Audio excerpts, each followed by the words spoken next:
Wala pa. Ang isang to ay magiging bahagi ng iyong buhay.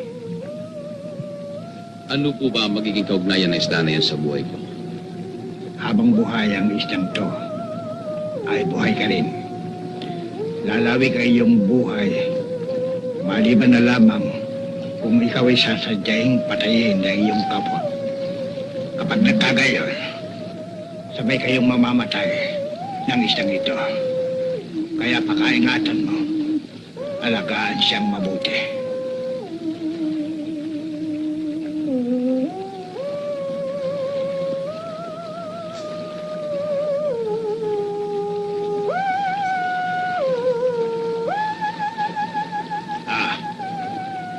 Inumin mo ang kalahati ng tubig sa galapong yan.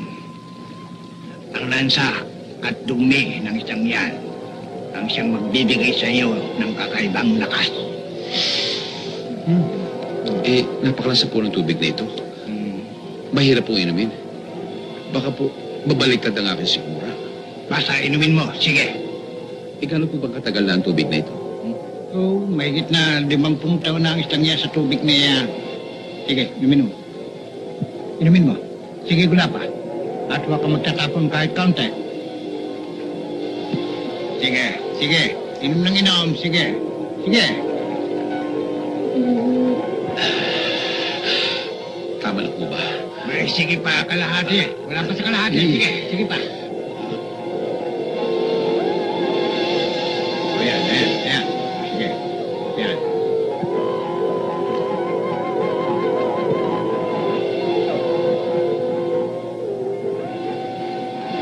Sige, laglag pa, sige. Sige pa. Ayan, ayan, sige.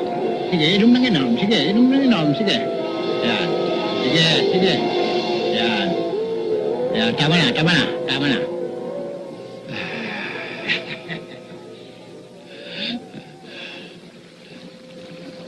Paano po kung matiyo at maubos ang tubig na ito? Maaari mong bantuan ng tubig na galing sa balon. At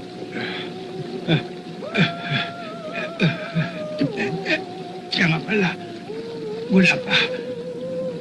Kung sakaling sasaba ang iyong katawan, uminom ka lamang kaunti ng tubig na yan at ikaw ay agad nagagaling.